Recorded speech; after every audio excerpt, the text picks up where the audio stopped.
What's up, guys, and welcome back to Try Time Podcast. I'm Matt. And I'm Callum. And you join us for episode 75. And if you are not already one of the lucky 417 people who have pressed the subscribe button on this podcast, what are you waiting for? Because if we can hit 1,000 by the end of the year, one of you will be lucky enough to win a rugby league shirt for the 2025 season from a club of your choosing. And I've actually remembered to plug it at the start of the video and not halfway through this week. So that's worthy of a subscribe in itself. And as always, if you're just listening on Spotify, Apple Podcasts, just go over to YouTube and just give us a subscribe. You know, it doesn't cost you out. Just do it. Because I know there is quite a lot of you who do just purely listen to us, which is great. But, you know, in follow us on them platforms, but also just jump over YouTube because we do an extra video outside of the podcast every week on a Saturday anyway. You don't have to watch that. Just subscribe. You might get lucky. Yeah. I mean, equally, if you want to watch it, please do. It does our metrics some good. Yeah. And I reckon, should we just get into it? All right. So, do I get to start talking about my favourite subject? Yeah, I mean, he's had, to be fair to him, as obviously listeners to the podcast will know, Matt has had a bit of a torrid season as the Rhinos have been absolute dog shit. Most inconsistent team in the world, and they've actually pulled off a big upset. So I'll let him go off on that. Well, is it a big upset? Because did I not say from round one this team has the potential to finish third if they sack the clown in the hat? Yeah, but in terms of going into this game... Oh, I thought we were going to get dicked. Yeah, exactly. Like, the scoreline was roundabout what I was happy with, the other direction. The fact that we've made Wigan look like Wigan sent Pats makes that even better. Yeah. No, it's a good result. And I honestly don't know what happened. I don't know if it was hangover from playing on Tuesday, which, well, I've just realised. We released our last pod last week when we were all saying at the time of recording Hull KR are top of the table, but we're probably going to overthrow them. This time we can safely say when this is released, Hull KR are top of the table. Yeah, no, definitely. I mean, it's worked out in a way where we potentially thought Lee might beat Wigan and Wigan will definitely beat Leeds, and it kind of worked in the other direction, you know. But yeah, Wigan, I know, and it makes it somewhat exciting coming into the end of the season. Well, it is interesting because never did I think going into a game Lockie Miller had outperformed Jay Field. Well, no, that's like... But that is what I've just witnessed. Yeah. And I'm still quite baffled by what's just happened. No, it's something but I think Miller's always been that player where some games he looks amazing, some games he looks absolute dog shit. No, do you know what I think the difference is? It's Captain Frawley. I don't know what Brad Arthur has put in his cereal, but I think we probably need to drug test him because he's somehow become like, I don't know. He's what you expected. Brian Tommy Lulawai overnight. Yeah, I mean, it's one of them where a new coach is always going to impact the halfbacks because the halfbacks is one of the most, if not the most important position on the pitch. And, you know, I mean, does this also, just to go on to, does this add a bit more weight to what Blake Austin had put about Smith not being able to know how to use his halfbacks properly and asking him to do wrong stuff? Well, I said from the very first game, even though we lost to Hull KR, the difference between the Brad Arthur and the Rowan Smith method of gameplay was already starting to see. Because, like I said, we just had this thing where halfbacks weren't trying to be second rowers, to use Blake Austin's words. Yeah. You can see the stylistic shift. Gone is this passive defence and hope the opposition tire out, which it probably does work in the Championship when you're up against semi-pro teams that, you know, we've all seen the what we always say about a Championship versus Super League Challenge Cup tie. They'll probably hang for about 40 minutes and then certainly by the hour mark they start to flag off. Yeah. That probably works then. Against professional athletes, it doesn't. And it got found out. that's all gone. You've got a defensive line that's got its intensity when it needs to. The sticking tackles. I mean, we all know, and what was John Wilkins' exact words? The Leeds pack lacks aggression and anyone to be scared of. Yeah. Well, the only person you'd maybe throw in that ring was Mikolaj Ledski, given he's been carrying the entire weight of the Rhinos forwards on his back for 9 months. I mean, hey, they say having a baby's hard. Yeah. That's even more weight to carry. But, you know, we did this without Ledski, without Handley, the two probably best players of recent seasons. I mean, I guess you can probably throw Lance Brodycroft in the equation now we've signed him, but you know, some of your real big players there. Your captain, Cam Smith, out of the game. You're going into this with a forward pack, and I kid you not, the 4 props we used, Sam Lissone, who great when he plays, but typically blows out of his ass after one big hit. Justin Sangare, who has all size and no go, and I think has been affectionately named by the Rhinos fans as the French pudding. Mikael Gudemond, who is a back thrower in every sense of the word, who is being shoehorned into prop. And Tom Nicholson-Watton, who probably has, I don't even know what, 3 games for Leeds? Well, if you count his games as 18th man, he's probably nearing 100, to be honest. Yeah, the perennial 18th man who's had more games at York than this year. I mean, and yet we've just gone and limited them to 1 try, which, I mean, let's be honest, that came from kind of a fantastic offload from Wardle. Like, what Wigan scored was spectacular. They just only did 1 of them. Yeah, I mean, it's crazy because when you speak about Wigan, the thing we always say is how good their pack is, which allows these flair players to play off them. So the fact that you've nullified their pack with a under par pack on your end as well, you know. Well, we were saying at the start of the season, weren't we? Like, how many forwards that are world class do Wigan need? I mean, if you, on a serious note here, and this is an actual question I'm going to throw out to the comments.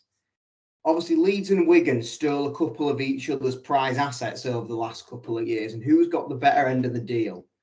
Wigan snapping up Sam Walters when he wasn't promised the game time, or Leeds poaching James McDonnell out of Wigan's academy system? Because I genuinely don't know who's got the better end of the deal here. I think because until at the start of this season, you'd have probably said Walters had the ceiling. And while McDonnell looked good, Walters had done that in less games. This year, McDonnell's like your star second rower, and Walters, I don't know if he was just intimidated by the boos from the South Stand or just generally wasn't in the game, but didn't offer much. Yeah, I think it's one of them that where, looking back on this season, you'd probably say McDonnell, but I do also think, like, in terms of ceiling-wise, Sam Walters is still, like, 5 years down the line, I think Sam Walters will be playing for England and stuff. But then I guess the throwback to that is what, because I mean, that's the thing. James McDonnell's what, 24 now? Whereas what's Sam Walters about 23 actually. They were both born in 2000. So I don't know then, you know. Is there much difference in ceiling? I think there is. Because it's the only difference. What other props versus second rowers we're going to have in 5 years? Yeah, I guess, but we'll have to see. It's one to keep an eye on. I don't think either of them are going anywhere. No, that's kind of like we've created this little battle almost now. Super League had the little Harry Newman, Joe Wardle head-to-head going on. This is the try-time version. Yeah.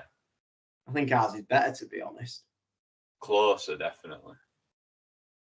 Yeah, because despite the result, Wardle's clear, isn't he? Let's be honest. Yeah, Wardle's, I mean, I put him, go watch the top 10 centres in Super League. He was clear number 1. Well, I don't know how to say clear number 1.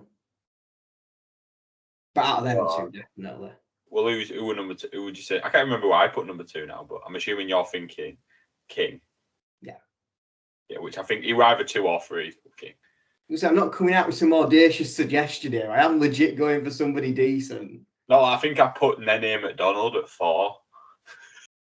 Well, that's a great segue to a fantastic tweet I saw earlier, and I can't remember who put this now, but if you recognise it, feel free to let them know that we're referencing them. And it was Sneed, McDonald, and Brayley all get into this Wigan team that is massively overhyped. Yeah. And it certainly made me think, did that? And I would argue that 2/3 of that is correct.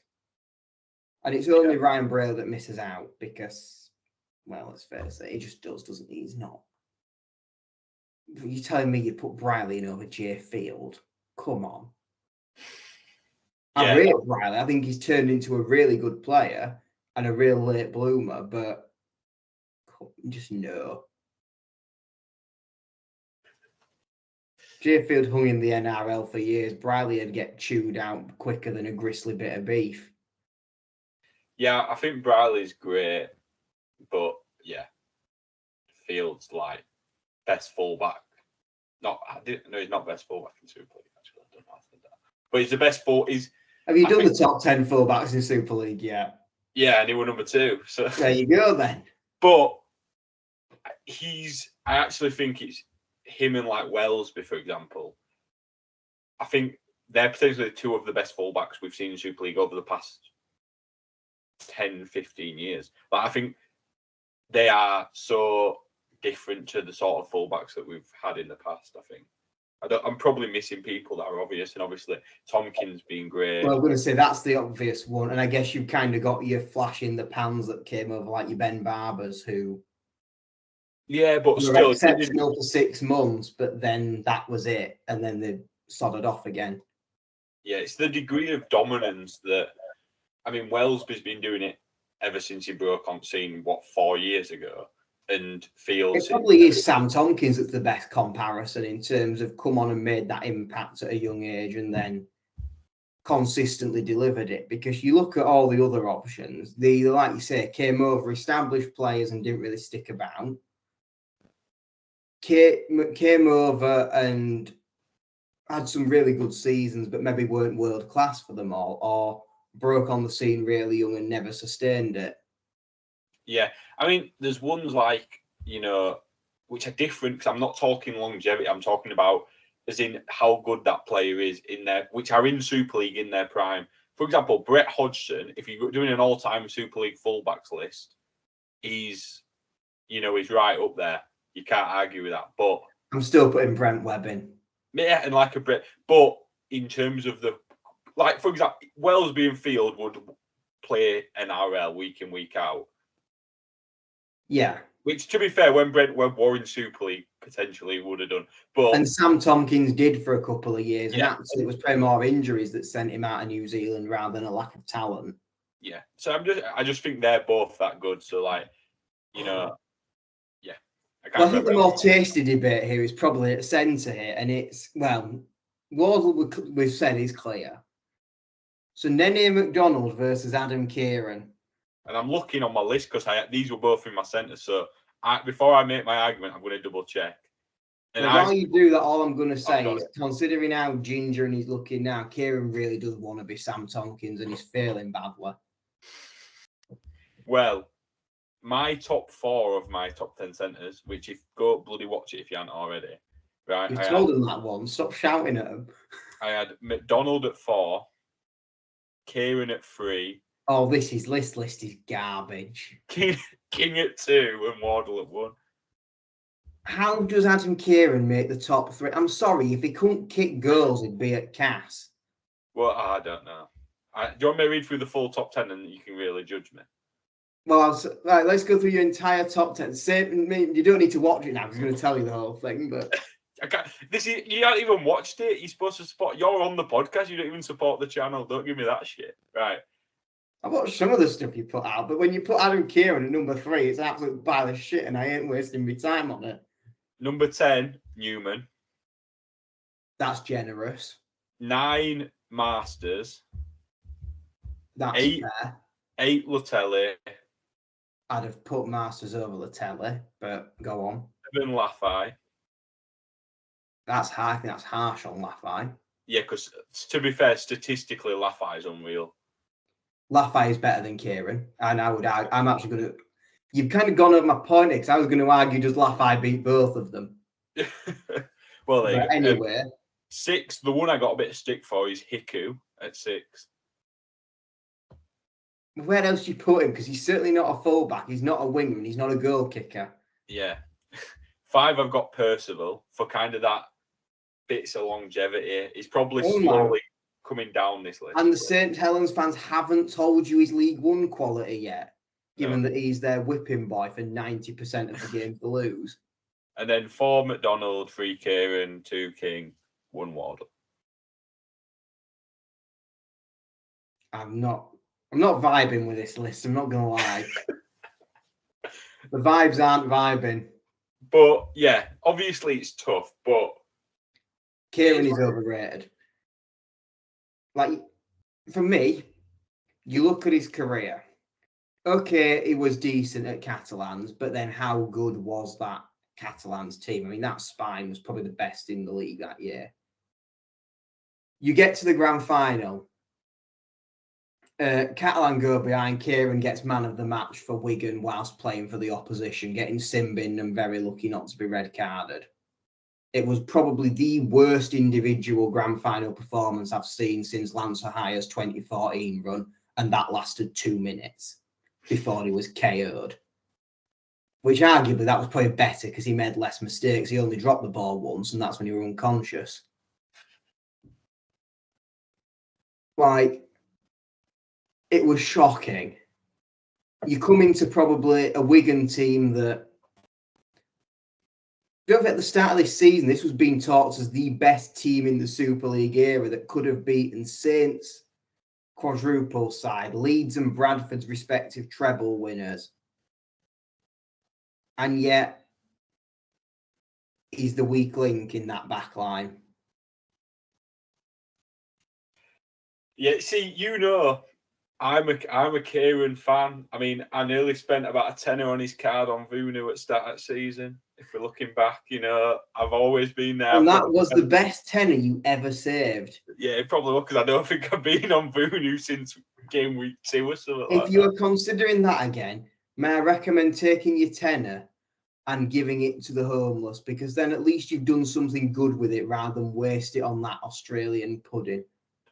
Well, we'll see what we come. Business end of the season now. I'm going to have an extra eye on him to see how he's doing. And I think the biggest problem with him is, in all seriousness, as soon as things don't go his way, his head goes. The mentality's not there for me. Yeah. Because again, it was sloppy, basic high shot that he got carded for. And it's like, it's laziness. It reminds me a lot of, you all remember back from about 15 years ago, Ryan Bailey's lazy arm that he could never be bothered to bring down, so he just clobber it round Ed when he wanted 10 minutes off pitch. Yeah. Yeah. It was that level of bone idleness. He's like, oh, I can't bother moving my arm down. I'll just clock him round Ed. Yeah. And you can't get away with it in today's game, definitely. And the problem is, it's like, I don't think that cost Wigan the game, but it certainly cost Catalans last year. Yeah. And if he's not able to control that, it could well cost Wigan this year at the business end, because they are not going without a challenge. I mean, Warrington didn't do too bad in the Challenge Cup, considering they were missing Williams for that game. Yeah. And you'd certainly say they've probably looked better since then, actually. Saints have been incredibly inconsistent, but if they somehow make the grand final and it's against Wigan, they'll raise the game to 110%. Hull KR have had Wigan's number at semi-finals last year. They've ran them close a number of times in the top of the league. They've got all their key cogs firing. Again, it comes down to big game mentality, because that's probably where Hull KR have lacked over the years. But, if we can give them an inch, they'll take it. Yeah. And obviously, they've just been humbled by a very below par Leeds side, which, you know, if they can do that, who else in this playoff contention could do on the day? Because realistically, you'd say at this point, it's Saints, Catalans, Salford, Leeds, and then Lee as the rank outsiders for those final 3 spots. Yeah. Well, Salford can pull off a big result. They all can, really. I think the only one there that probably don't trouble them are Catalans. Yeah, because it's not realistically going to be in France, is it? No, and they've had a very interesting season of Catalans. It's one of them, I don't really understand how they're in playoffs, but you know, I feel they've done a lot of stuff under the radar. Like they've lost a lot of games, but they've quietly won at the same time, I guess. Yeah, I think we'll probably come back to Catalans in just a second, but I guess to go back to where we started on this then. McDonald and Laffey, do either of them get in that team over Kieran? If Salford offered a straight swap, no cash on the table, exact same salaries, would you take it? You would. I don't think I would. I 100% would. And despite me thinking Laffey's a stronger centre, I would take McDonald. Because I think with that Wigan team, when everyone is fit and they're all in position, you get McDonald in half a yard of space, a real strike player, he will cause problems. Kieran's not that kind of player.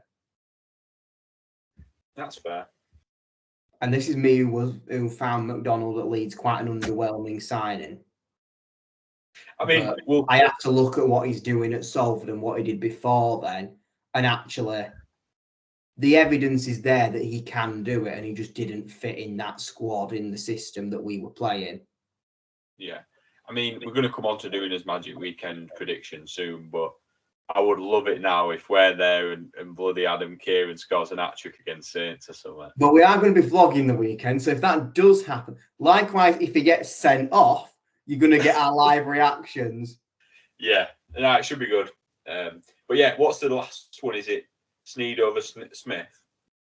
Yeah, which I think Harry Smith's an interesting one to talk about more widely. I mean, I guess to cover the tweet off first, let's take age and stuff out of the question and homegrown cap discounts and all that shite. If we're talking about getting the best 1 to 17, you're picking Mark Sneed any day. Mark Sneed's the best 7 in the league. Have we got a video on that one for the top 10? No, we're not. No, they're the last 2 I've got to do now, 6 and 7. There you go. So not only do you potentially win a shirt if you subscribe, you get to watch Callum put Sneed at number 1 and find out where Smith ranks. Yeah, Smith's up there. You're taking note of Captain Frawley, by the way. Yeah, Smith would be top 5, but makes Captain America look basic. But yeah, Sneed's unreal. Like, no, I don't think any halfback, any 7 in the league does what he does best well, and I don't think Sneed's that bad at the other stuff that it makes up. Do you know what I mean? Like, it's not like he's a one-trick pony, which has been said to be in the past with just his kicking game. I think the thing is with Sneed, and that people don't seem to that used to bash him, because he's not going to be breaking any sprint records and going the length of the field. Like, so what? He can kick the ball and create more try assists than anyone else in that position in the league. He can still have a step about him to take on the line. Like, he's absolutely fine for what he does. And I'm trying to think of anyone who's had more halfback partners than him and still managed to drag 8, 9 out of 10 games out of every one of them. Yeah. Because he's played with some crap over the years. I mean, what? Castleford, Hull FC, and Penny Pinch in Salford. Like, he has had a rotation of players. Because as much as Salford have always recruited well, the problem is they have always had to sell. Yeah, like Croft and stuff, obviously, we worked with. But and like, I guess even in previous years, like we saw, I I mean, I do wonder how much finance was involved in the whole Louis and Tui swap.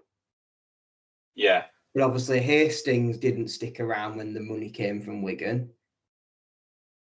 And he's far from the only one to have swapped Salford for a more glamorous name in the league the second the pound signs have arrived.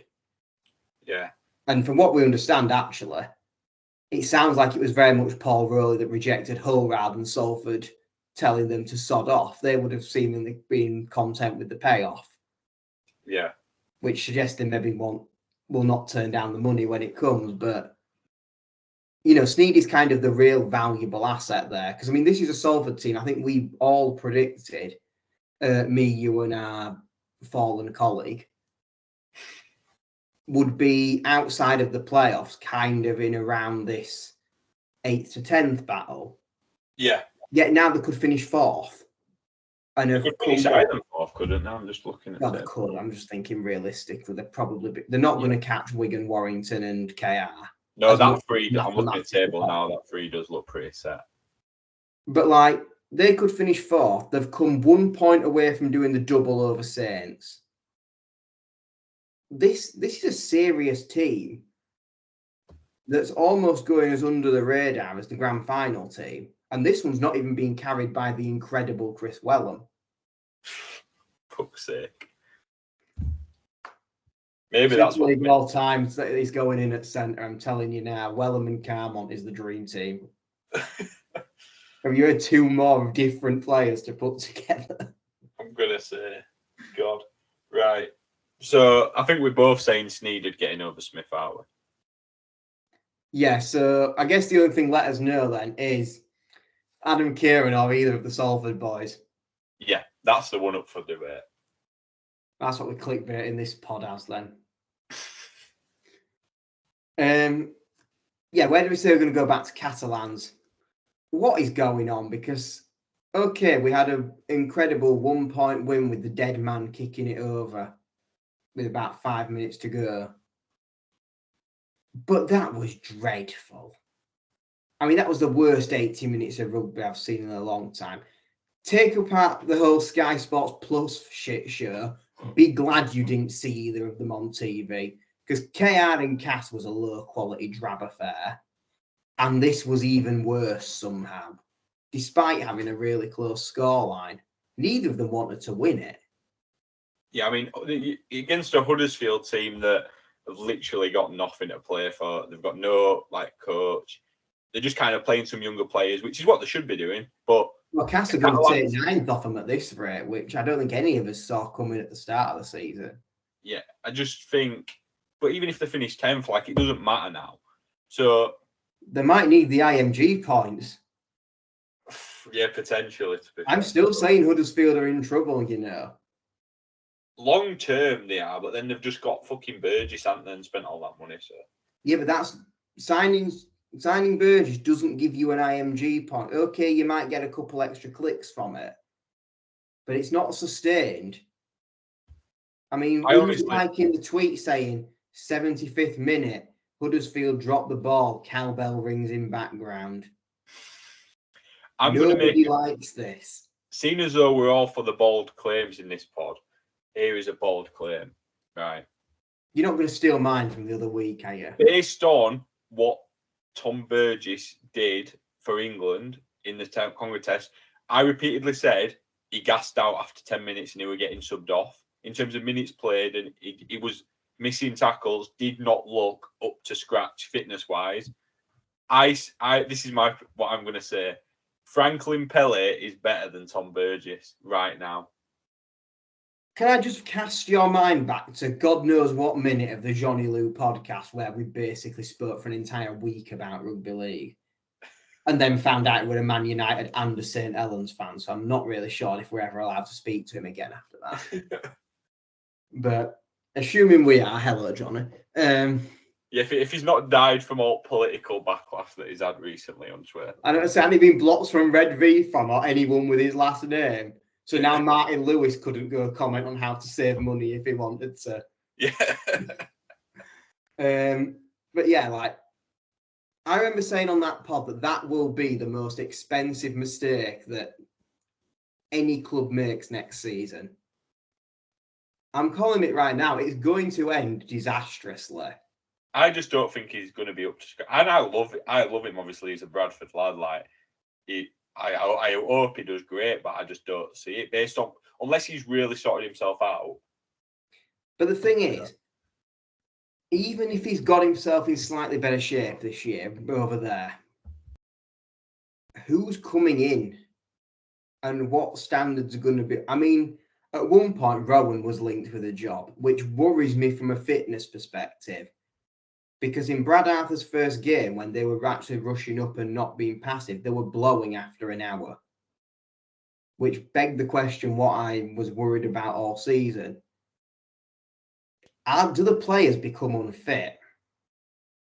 Because if you're Burgess and you're already blowing in a Tonga test after 10 minutes, you're at the twilight of your career when probably your body's not performing as peak as it was 10 years ago.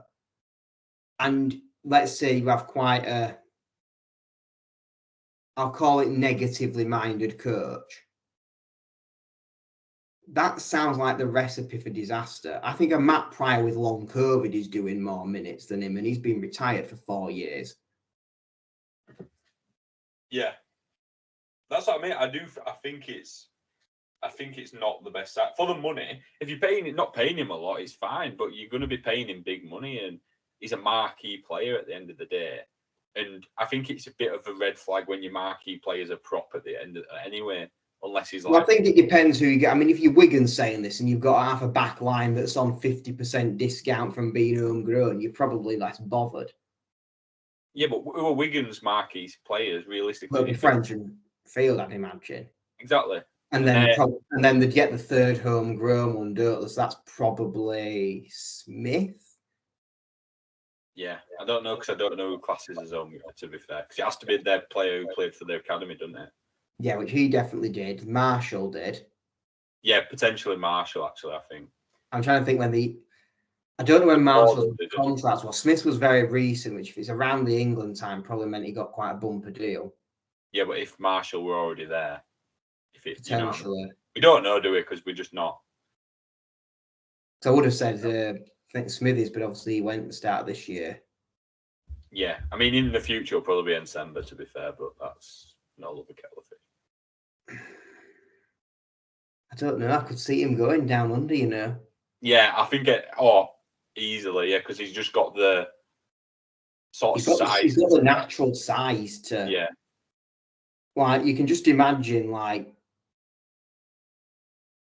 him just, like, being stood at side of Payne Haas and just being like, yeah, I ain't bothered by you, pal. You're not that big.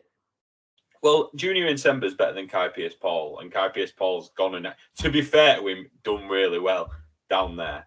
Yeah, so, I've been surprised by how well he's done in the NRL, considering how he didn't really set Super League alight, in my opinion. Yeah, but he's done better down under than what he has up here.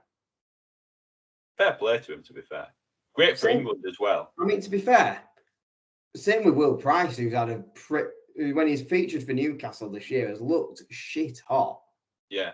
And obviously he was probably the starting fullback by the end for Huddersfield, but I don't think he brought up knocking on the door of the top 10. Yeah. I mean, so what? You beat Tui Lolohea, who's a podgy halfback. Like, but fair play. Now he's actually competing against actual rugby players and doing well. No, definitely. But yeah, Catalan are shit. Huddersfield are in the shit. And yeah, should we do his predictions now? We probably should. Before we do, shout out to London. You ran Warrington way closer than we thought you would. And yeah, obviously London beat Catalan as well. They really are shit. Fair play, London. Got a lot of love for you guys. But yeah, I mean, London at first game, Hull FC London, which is a game where if London win, they'll be on joint points with FC. London win big, like 100 points to 0. We could see them overtake them. True. And unfortunately, 100 points to 0 is possible. Shout out to our lovely boys at Egremont who play with the heart on the sleeve every week. Albeit, I think we are now down to the under 11s starting. Yeah. I'm going to say. But Yeah, I don't know who I think's going to win that. I want to back the Broncos. Yeah, so do I. I'll be cheering for them. Yeah, but who do you think's going to win? Because we actually need to record this in next I'm week. going to stay. The random close at FC, they beat them at home, and I think on neutral turf, the Broncos are going to do it. So you're saying they're playing with the tails up. Let me put this in my notes. So I'm going to keep. We need to put some form of punishment for the person who gets the least right. Well, neither of us have got cars, so does this mean that we're on the shots after the game? Yeah, neck a pint, down a pint on the vlog. Let's be realistic and say shots. Yeah, all right, that's fine. Which the loser buys themselves a shot to do, or something. This is going to be like when we were in France and we were doing the 1 to 20 checkout on the dartboard. But whenever you threw it and completely missed the board, it was a shot added to your tally. And one of them ended up on 7, and it was 60 euros on shots just from missing a dartboard. It became a do. Bloody hell. Yeah, we'll figure something out that works well. Ironically, one of them that's on the original match vlog doing darts as well. Oh, yeah? Oh, well. So, quite poor, really. Right, so you're saying London, I'm saying FC. Okay. Well, you're going to cheer FC now, so I'd rather... I'm not. I'll do a shot. I'm not bothered, me. My thinking with this is either result, I'm happy. What? Because either I'm doing shots or you've seen Broncos win. Yeah. So either OFC win and I win on the game, or London win and I'm happy. So are we doing this for each game or overall? No, like overall, whoever wins and loses the most. I think we can do it for each game if you want. But we're only at 3, so I don't think that's that bad actually. Yeah. Well, we have to oppose each other then. Yeah, we'll see where we naturally go, how it works. If this is the only one we're different on, this is going to be really dull. Thing is, then we can only do the shot on the vlog for the first day. Yeah, I know. So maybe we have to do each game, especially for that game. It's a shot online, definitely FC. Anyway, game 2, Saints Wigan. Yeah. Wigan Saints. What are you thinking? I don't know. I just. Where are you naturally going? Well, the way they're both playing, neither. Yeah. Oh shit! What happens if it's a draw after golden point? Fuck knows. Is that both of us? Probably, yeah. Right. I think this is the hardest one. It depends. You know what? Wigan bounce back. I'm going Wigan.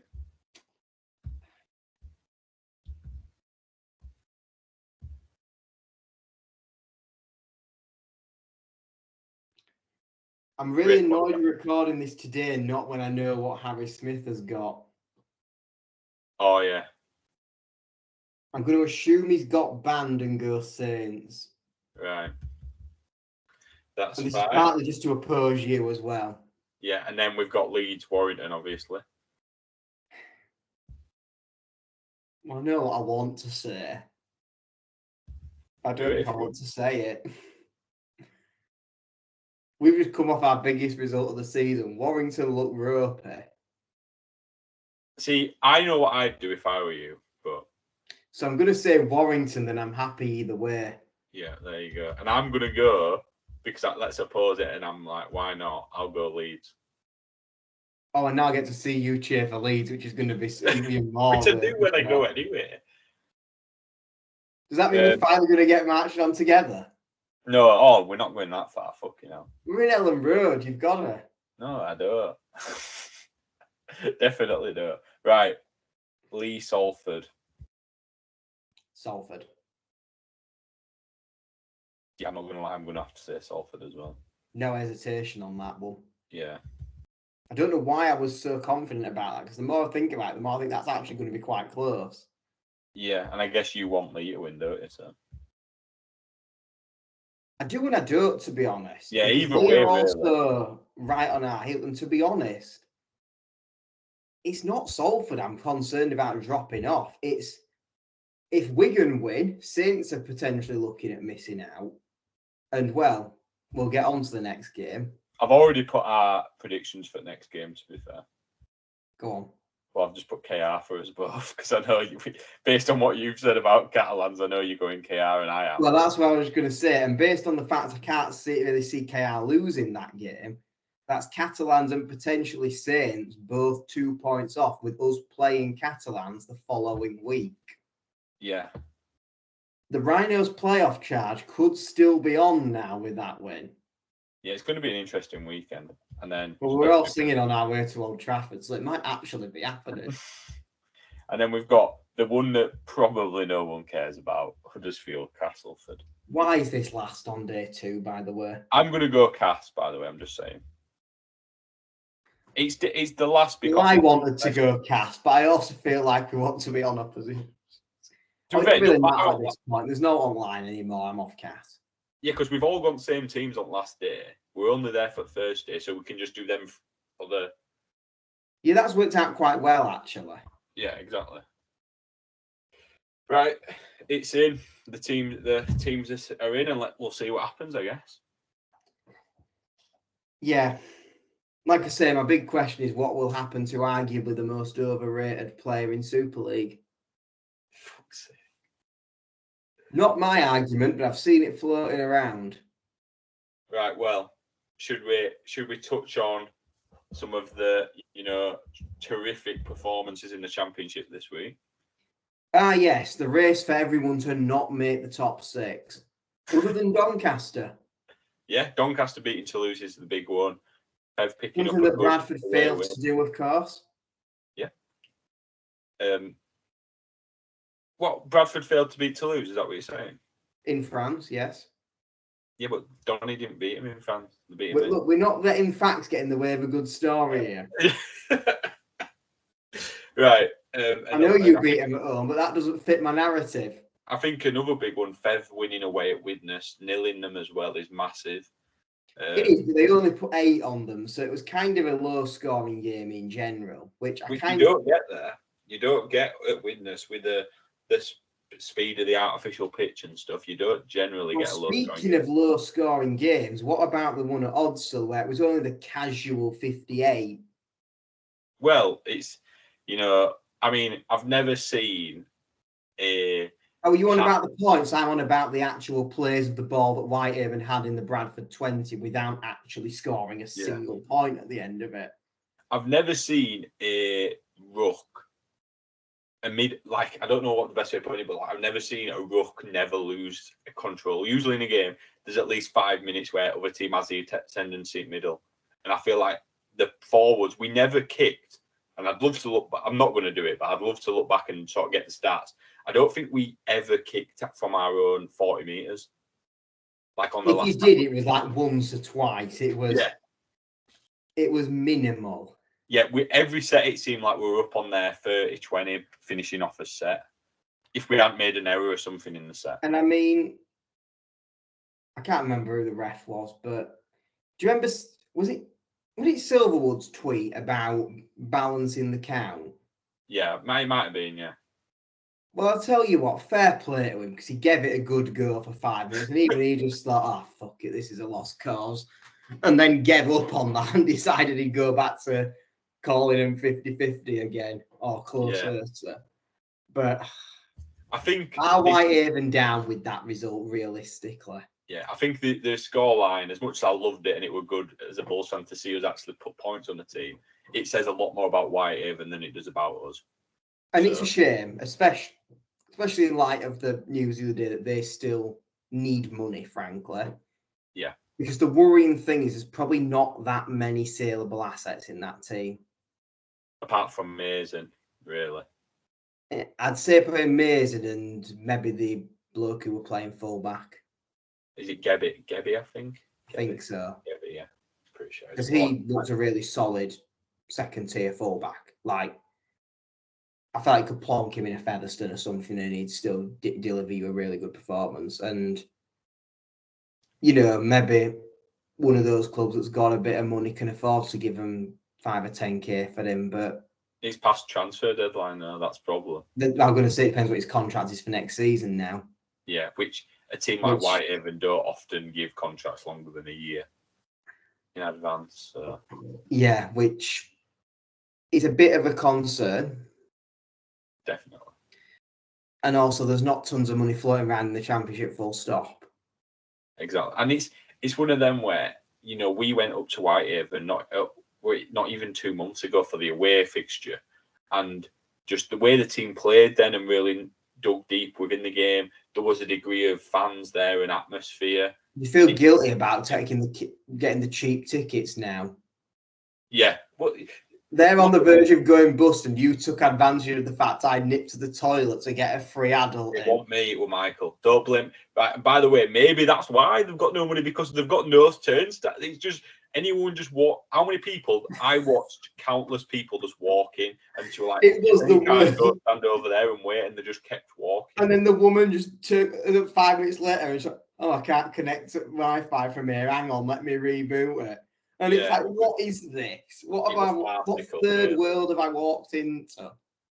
Yeah, it's interesting. But yeah, obviously all the best to Whitehaven. But speaking from a purely table standpoint, now it does look like they are going to be the team that goes down with Dewsbury. I think so, because ultimately they now need 2 wins, and as much as that's not a lot, I don't know where those wins are coming from. It's the fact that the teams on the same points to them, which are Barrow and Swinton. I think Swinton maybe, but I think Barrow. No, they're ahead now. Barrow moved in front with the point against you guys last week, and Swinton are 2 clear, I think. Let me have a look. I did look at this yesterday. I think Whitehaven on 10. No, Barrow on 13. Barrow are on right. So Halifax are in 10th on 16. So they're with nullifying everyone above them is safe. Let's say. Barrow are in 11th on 13. Swinton are in 12th on 12, and Whitehaven are on 12 in 13. So okay, I had in my mind that Swinton got 14, but fair enough. No. So Whitehaven are still, Barrow and Swinton lose 1 week, and Whitehaven win. They're in 11th.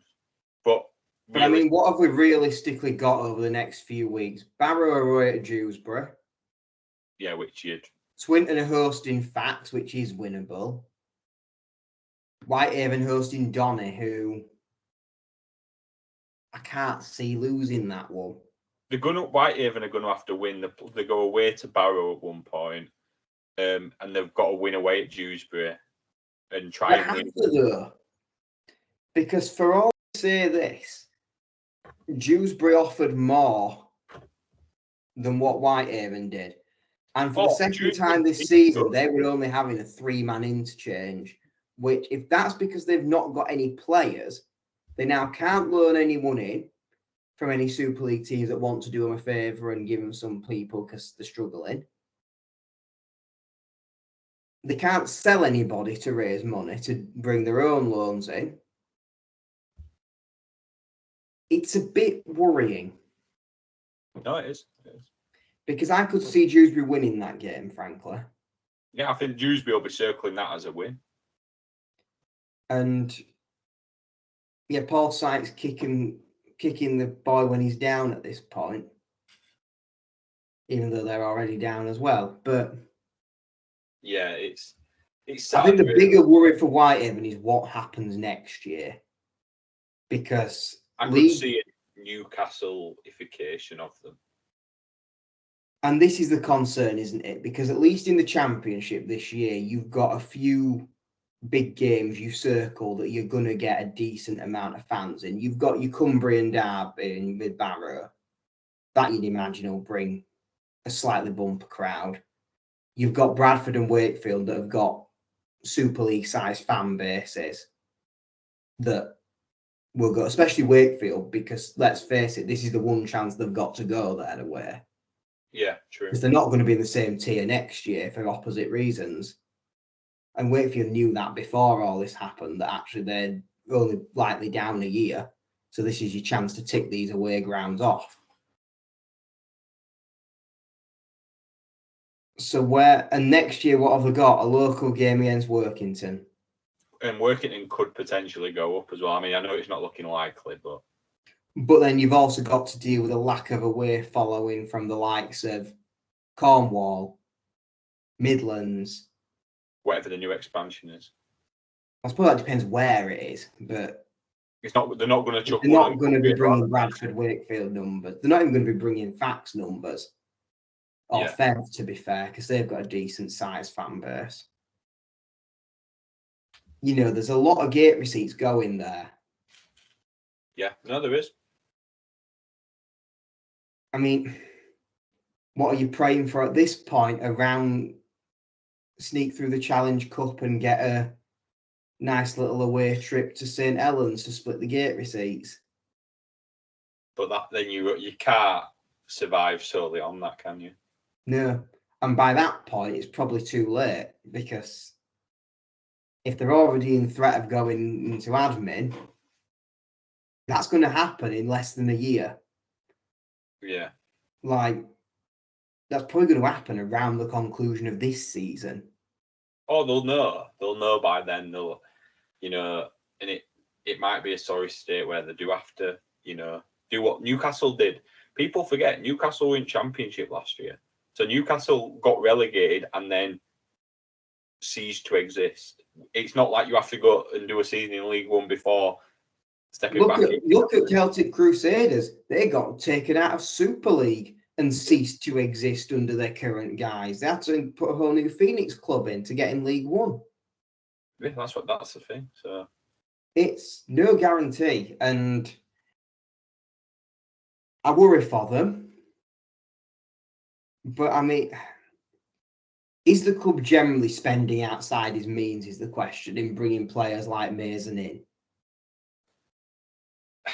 It was always a weird signing, especially because it was rumoured that Bradford offered them money to buy him at the start of the season and they turned it down. Is that looking silly now from their part? Because I don't really understand why they got him. Because he's a luxury player for that club. I mean, I don't know. Maybe they thought that was the difference between finishing 10th versus finishing 13th. And actually, if they'd have had a fully fit squad this year, they could have, solidified and stayed up, which then obviously would have probably helped the finances. And that's just not happened. But if it's that touch and go, surely you don't spend the money on your player infrastructure when ultimately it's a fragile asset that can go down with an ACL at any point. Yeah. I mean, I know it sounds daft, but they're better spending that money building a blooming function room, because at least that's a continuing source of income. Well, they're better just bloody getting a proper bit of way to pay card or buy tickets beforehand if you're paying. Or buy a sum up machine. Yeah. Yeah, that as well, because that probably pays for itself in 3 weeks. Well, it does with people that probably snuck through, but yeah, it's sad, and obviously we wish them all the best as well within that, but it's not looking good, sadly. No, and you do well. Obviously, the tender process are in for the new League One expansion clubs. If Whitehaven go now, is there an inherent risk to get accepted? Maybe. Because if they can't prove they've got the means to exist next season, and probably for a few seasons beyond that, and you've got a fully costed out expansion plan for 2 teams, I hate to say it because I don't want to lose Whitehaven, and obviously the whole Cumbrian rugby league tradition is really strong. But what's the more attractive option to the RFL, a cash-strapped Phoenix club or a fully costed expansion? Yeah. And sadly, it's the latter. No, it is. And I've seen people wanting working in Whitehaven to create one Cumbria rugby league team, and it's like, we spoke a lot before about this, and it's just not going to work, is it? I don't think that's the answer. Yeah. That being said, I'm not sure going forward as they are now is the answer either. No. Because it's not working for them. And ultimately, if they do pull through in kind of a Newcastle fashion, there needs to be lessons learned from this. No, definitely. But yeah, we do wish them all the best, and hopefully they will find some way to get the money in. Yeah, I'm sure. We'll see. I mean, unfortunately, I don't have spare millions down the back of the sofa. Otherwise, I'd just buy the club and solve the problem. But yeah, but I mean, if I did have spare millions, I'd be buying Bulls, not Whitehaven. I think the fan base would be more grateful there. Probably so, to be honest. Bulls would still moan that you've not put a roof on Odsley in your first 2 days in charge or something stupid. Yeah, probably. But I mean, we've done well time-wise here. We've decent. Well, just under an hour, and we had next to no plan. Yeah, I mean, it's good. Yeah, thanks for the support. And obviously, we've got a big week next week. It's Magic Weekend. The vlog will be out the week. Here's the question for you. This is what we're going to end the pod on. Obviously, and I forgot to take your name. Shout out to the person who said hi at Headingley. Like, always nice to see people actually listen to what we've got to say and talk shit for this long. Yeah, we always We'll get recognised at Magic. Right, if you're listening to this or and you see us at Magic, please come over. It's more. I know it sounds embarrassing for you to do it. We get more embarrassed. It's fine. We're not used to it. Yeah. Apparently, quote unquote, I went as red as a tomato. What is that? I don't know if that's true or whether I'm being wild. Right. But this is we're not used to it yet. I know we've got people who listen to like an hour. If we do a full hour, they'll listen, they'll watch, and that's great. So if you are listening to this right now, and I'm going to the Saturday or Magic Weekend, right? If you see us and come over to us and quote the fact, I have listened to the end of this podcast, right? I will buy you a pint, personally. There you go. Now that's a good deal. So but can I just put that stops at like 3 people? Because if I'm not having like 100 people. No, you set the bar now.